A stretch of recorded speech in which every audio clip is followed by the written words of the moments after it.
Autolite and its 98,000 dealers bring you Mr. Richard Widmark in tonight's presentation of Suspense.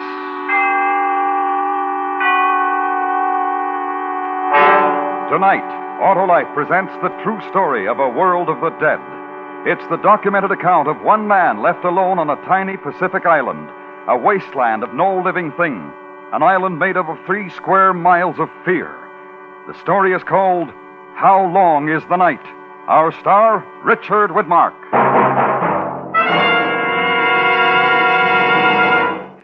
Hello, Mr. Wilcox. Well, frost my beard and call me Winter if it's not Johnny Plugcheck. Yep, I'm here again, and you know what that means. I sure do, Johnny. It means I start reminding motorists to winterize, get their cars tuned up, get a change of oil and grease, put in antifreeze. And check those spark plugs, too. Right, Johnny Plugcheck, because spark plugs are the very heart of a car's ignition system. And when they're right, your chances for starting, even in the coldest weather, are better than ever.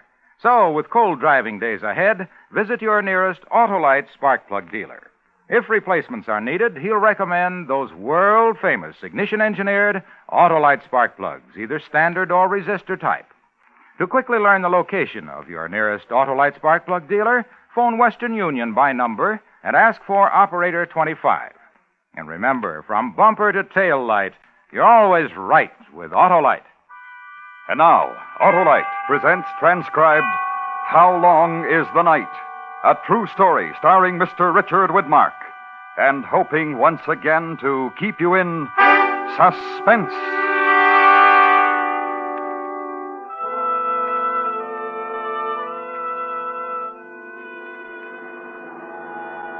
It was no different than any other night. It was hot. The same warm wind blew up from the south end of the island. Along the west beach, a line of dirty white foam spread out where the breakers came up on the sand. The moon had already gone down. Across the lagoon, there was nothing. No lights, no sounds. It was the same as the day before. The same smell hanging over the water and the land. The smell of a world gone dead. They came and woke us up a few minutes before 3 a.m. The 3 of us got dressed and they gave us breakfast. We checked our equipment, then we took our positions with the other men. We wore protective helmets with specially treated linings. Over the eyes, a pair of heavy-duty goggles. Jackets, trousers, gloves, all specially treated for protection. Our boots were spread with linings of lead. We waited. The dawn came up fast. I think it was about 5:30. We kept watching the horizon over to the east, a faint outline of an island. The warnings began to come in over the earphones. Bomber Boy 1, Bomber Boy 1, 2 minutes before actual time. Mark, 2 minutes before actual time. Adjust all goggles. Adjust all goggles. Stand by. The month was May. It was beautiful. I took one more look before I strapped on the goggles. The blue water of the Pacific. The green islands near and in the distance. The islands of Enewetak. The month was May. A piece of the earth was getting ready to die. Bomber Boy 1, Bomber Boy 1, 1 minute before actual time. Mark, 1 minute before actual time. Stand by. A single bird passed overhead, pointing for the horizon. There was the faint barking of a dog. Then it was quiet. Bomber Boy 1, 30 seconds before actual time. Mark, 30 seconds before actual time. We waited for the split second. We waited for the sound of it. Bomber Boy 1, 15 seconds before actual time. Stand by. 10 seconds.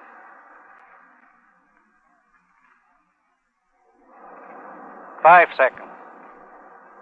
4, 3, 2, 1.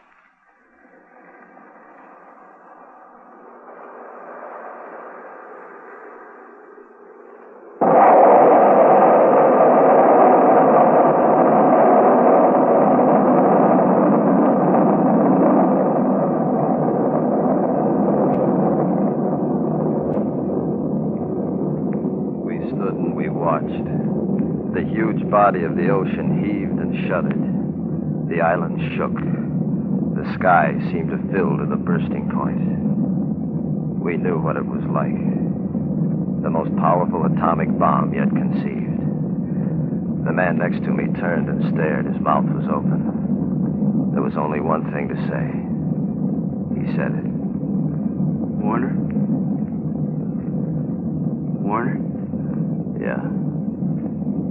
Dear God. Dear God.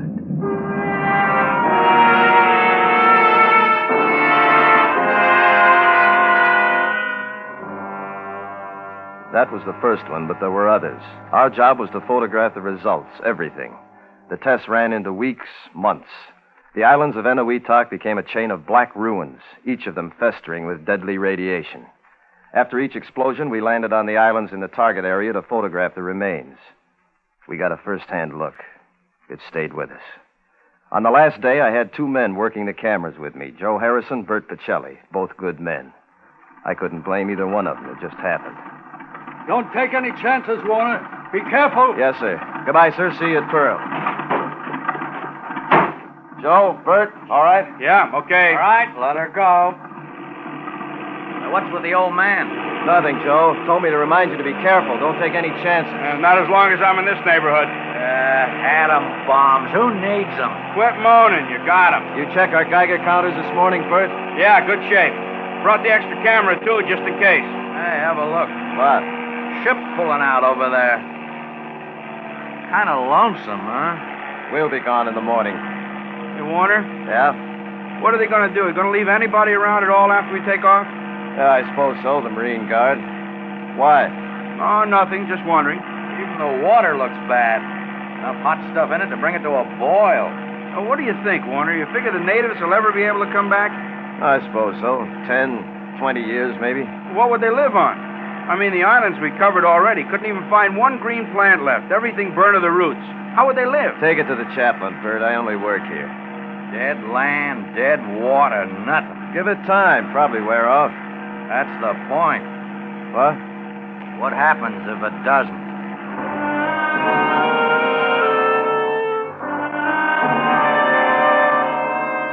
That's the last thing I can tell you from memory. What was said, what was done.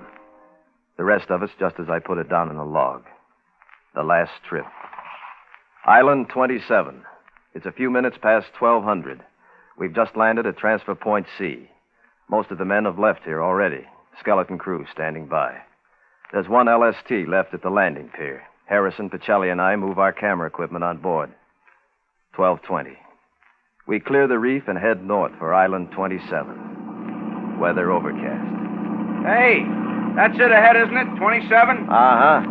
Joe, want to take her a couple of points starboard? We'll put her right up there, head of the beach. Okay. These tubs sure take their time.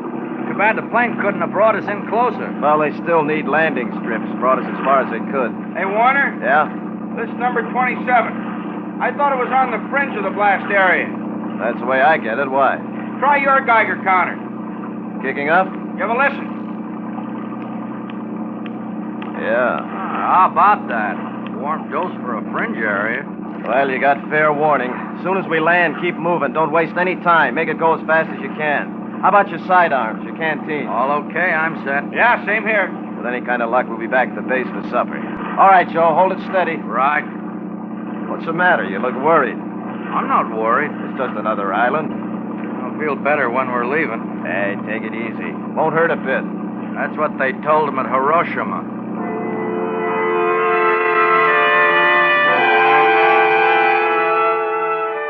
$13.35. We've landed on Island 27. It's about a mile wide, 2.5, 3 miles long. It's like a dozen other islands we've covered in the test area. The same smell of death and dying. As usual, our lives depend on our Geiger counters. They measure the radioactivity bombarding us as we move through the contaminated area. When the clicking sound is slow, the location's fairly safe. When it speeds up, it means the radiation's getting intense. As soon as we landed on the beach, my counter started turning over. We keep moving. The beach is littered with the remains of birds and fish, the life scorched out of them. The sand is burned jet black. There's no breeze. The sky is still overcast. We stop moving only once to lay out a plan of operation. What do you think? How do you want to cover it? Well, Joe, you take the upper end of the island, huh? Cover everything down to that first inlet there. See what I mean? Yeah, okay. And Bert, you cover from the inlet down to here, okay? Right. I'll work everything from here down to the lower end. Now keep moving, but don't rush it. And try and keep in sight as much as possible. If anything happens, if you need help, fire your sidearms. 2 shots, got it? Sure. Right. Okay, let's move.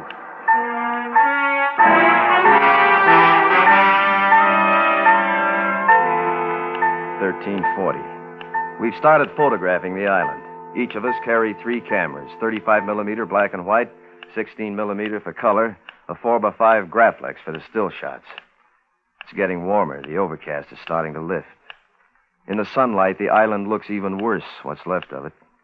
As far as I can see, every last bit of vegetation is dead, scorched out. 100 yards back, I came across the remains of a wild pig. It must have been caught in the bomb flash. It's impossible to give you a description. 14:15. The sky's clear, no wind. It's quiet except for the ticking of my Geiger counter. I keep moving.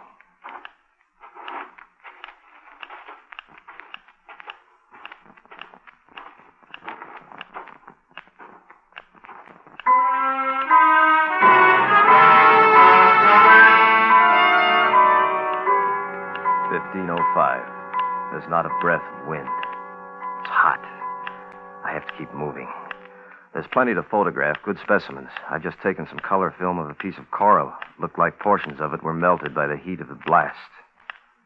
15:20. I heard the prearranged signal, and I hustled down to the beach.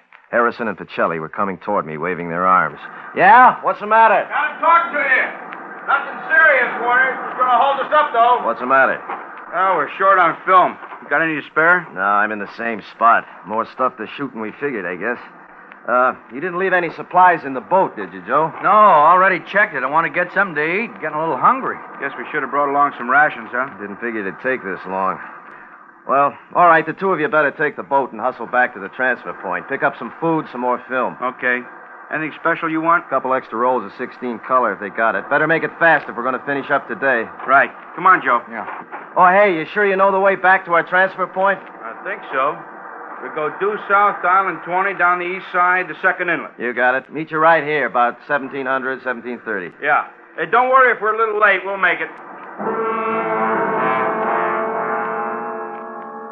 I watched the 2 of them climb in the boat, start up the engines, and head south for the transfer point. The boat gets small in the distance. In a few minutes, it's out of sight. 15:40. I'm alone on the island.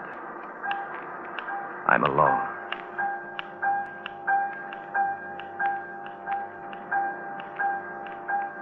$15:45. I found out a couple of minutes ago that there's something else alive on this island besides me.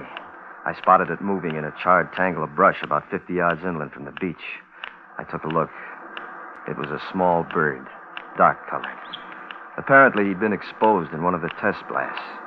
One whole side of him was a bright red burn. He had 1 leg and 1 wing. He floundered helpless on the ground. The 1 wing kept flapping. The first impulse was to pick him up. I reached over and held my Geiger counter directly above him.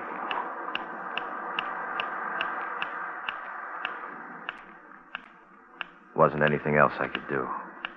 I killed him.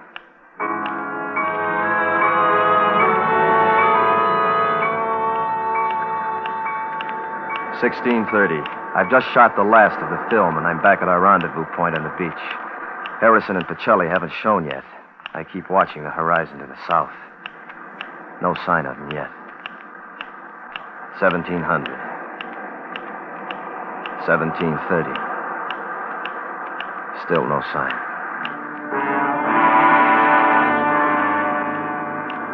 18:30.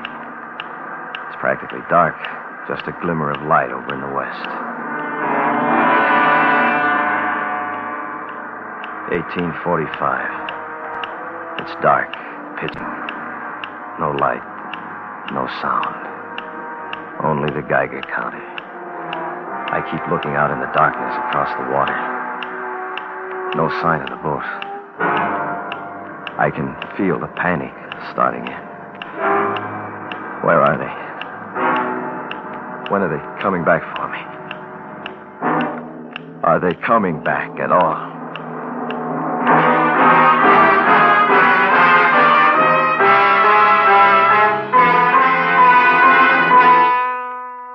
Autolite is bringing you Mr. Richard Widmark in How Long is the Night? Tonight's presentation in radio's outstanding theater of thrills, Suspense.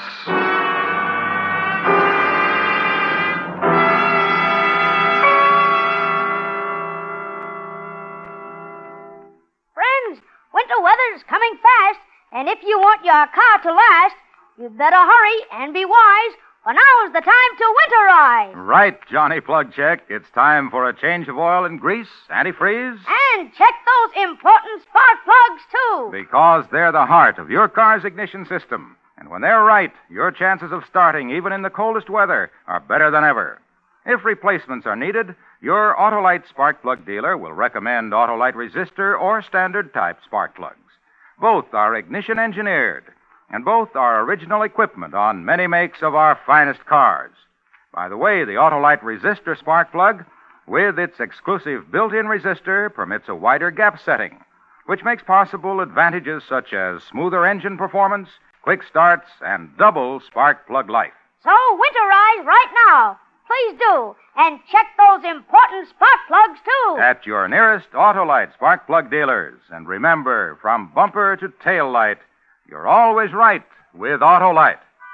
And now, Autolite brings back to our Hollywood soundstage Mr. Richard Widmark in Elliot Lewis's production of How Long is the Night? A true story, well calculated to keep you in suspense.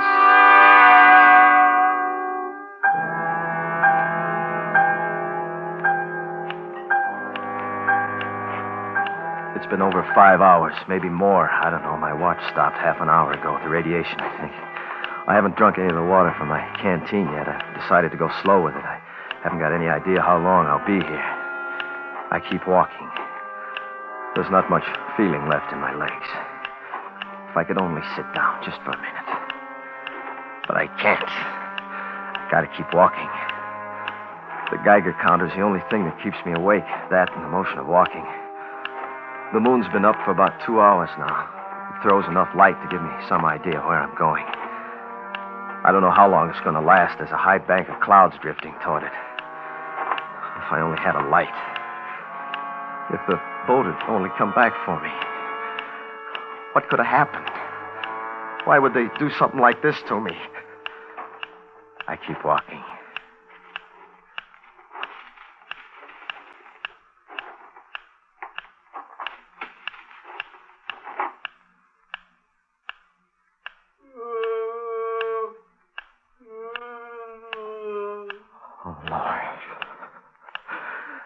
Hey! Hey, get out of here! Hey! Well, I can't be that panicky. It's impossible. There's nothing alive. We've been over the whole island. It's burned out. It's dead. But I heard it. I know I did. It couldn't have been the wind. There isn't even a breeze.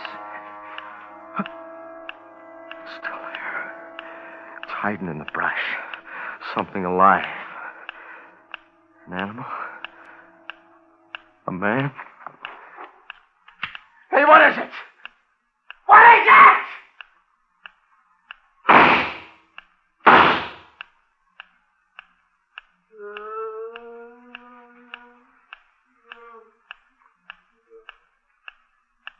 It's gone. Somewhere back in the brush. I guess I scared it off with the gunshots. I start walking again, and the trembling in my legs works off. But my mouth and my throat, they're dry. I debate a few minutes before I reach for my canteen.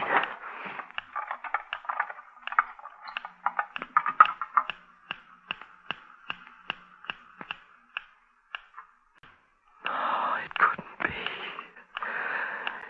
It couldn't. It's wrong.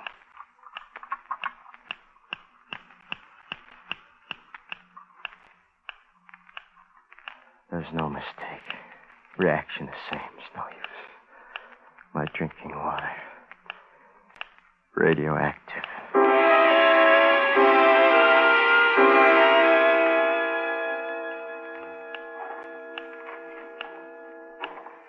Still no idea what time it is. 2, 3 in the morning. I don't know. Hunger pains are getting to my stomach. I got a bad headache.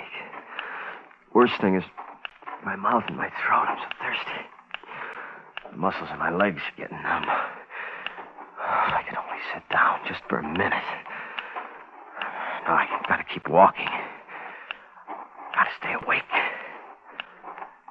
Keep walking.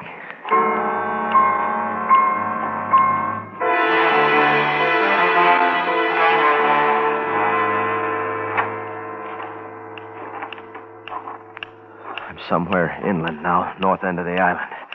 A while back there, I thought if starvation sets in, I could always find something to eat along the beach, a dead bird or a dead fish. That illusion didn't last very long. They'd all be the same. Radioactive. What? Get out of here! Get out when you get away!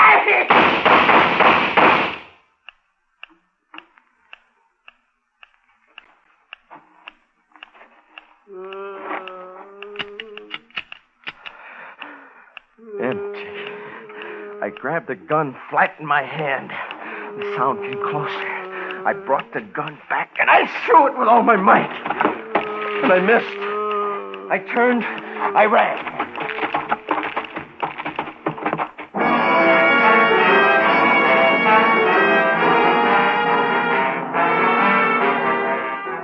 It seems like hours running. I was running. I stopped only once, about 20 minutes ago. My throat was so dry I couldn't get my breath. I reached for my Geiger counter a minute ago. Maybe it happened when I was trying to get away. It doesn't make much difference. Anyway, it's done. The counter's smashed.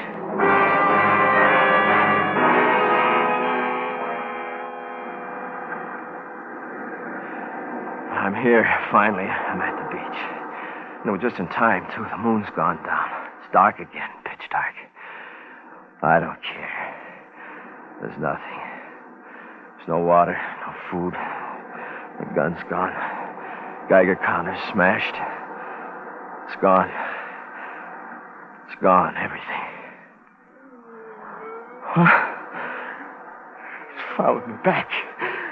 Still there. It's right up there in the brush. Right at the edge of the brush. It's waiting for me. It's waiting for me. But Jelly! Harrison, why don't you come? What happened? Why don't you come for me? What time is it? It's still dark. How long's the night? How long? What time? What time is it? 4 o'clock? 5? What time? Oh, it's just no use. Prayer. Yeah, say a prayer. Which one? Our Father who art in heaven. Hail Mary, pray for us, pray for us, pray for us.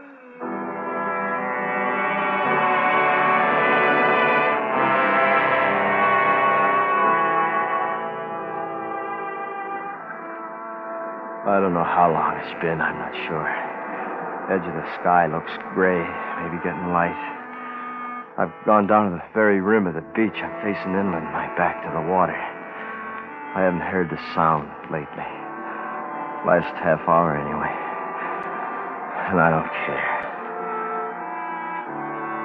But over there, over in the east, it's gray. The whole sky. It's getting light. It's getting light.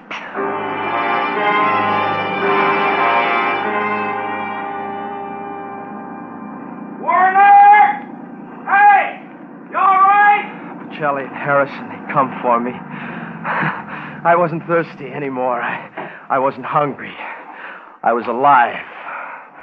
It was more than enough. Hey, you all right? Yeah, I'm all right. A lousy boat conked out on us, Warner. Half a mile from transfer point. And had it fixed, it was dark. Wouldn't stand a chance of finding the island at night. Hey, what's the matter? You sure you're all right? You got your sidearms with you? Yeah, why? Up there. Straight ahead of you. Patch of brush. Want to take a look? Why? What's the matter? I don't know. I'll give it a look. Hey, what's it all about? I wish I could tell you. What do you mean?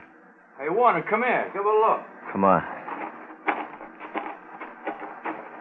Yeah, what'd you find? Nothing. Just this wild pig here. Wild pig? Yeah, the islands are full of them. I think he's still alive, see? Barely alive. Look at the flash burns, the skin. It's pretty horrible. Wild pig.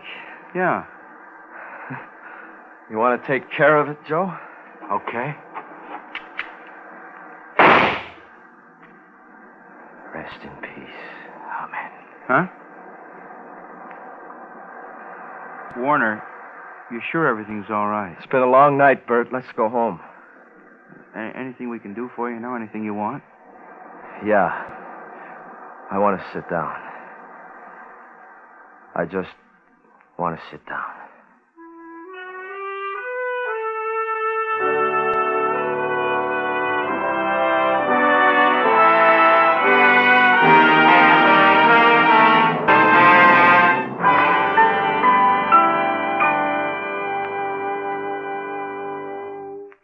Suspense. A true story presented by Autolite. Tonight's star, Mr. Richard Widmark, will return in just a moment. This is Harlow Wilcox speaking for Autolite, world's largest independent manufacturer of automotive electrical equipment. Autolite is proud to serve the greatest names in the industry. They are members of the Autolite family, as are the 98,000 Autolite distributors and dealers in the United States and thousands more in Canada and throughout the world. Our family also includes the nearly 30,000 men and women in 28 great Autolite plants from coast to coast and in Autolite plants in many foreign countries, as well as the 18,000 people who have invested a portion of their savings in Autolite. Every Autolite product is backed by constant research and precision built to the highest standards of quality and performance. So remember, from bumper to tail light, you're always right with Autolite.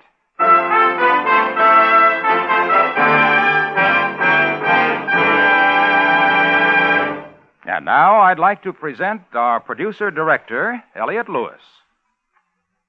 Thank you, Harlow. Dick, I'm very happy to announce that a poll of the regular radio performers who support our guest stars each week on Suspense has named you as the winner of the first annual Golden Mike Award as Best Actor of the year 1951 on our Theater of Thrills series. And here's something for the mantel over the Widmark fireplace, our Golden Mike trophy. Well, Elliot, this is one of the nicest things that ever happened to me in radio. And I just can't tell you how grateful I am. But I think a great deal of the success of all your fine suspense shows should go to the players who took part in this poll. Anyway, thanks a lot. Next week, the winner of the Suspense Golden Mike Award for Best Actress, Miss Ann Baxter, who with song and story will tell of the death of Barbara Allen. The dramatization will be heard on Suspense. Suspense was transcribed and directed by Elliot Lewis, with music written by Lucian Morwick and conducted by Lud Gluskin. How Long is the Night was written for Suspense by James Mosier from A True Report by Warner Tobe, Jr. Featured in the cast were Jack Crucian, Joseph Kearns, and Herb Butterfield. Richard Widmark's next starring release for 20th Century Fox will be My Pal Gus.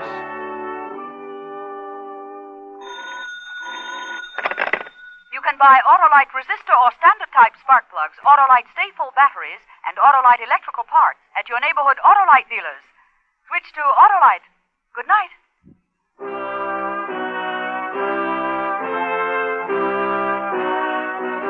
This is the CBS Radio Network.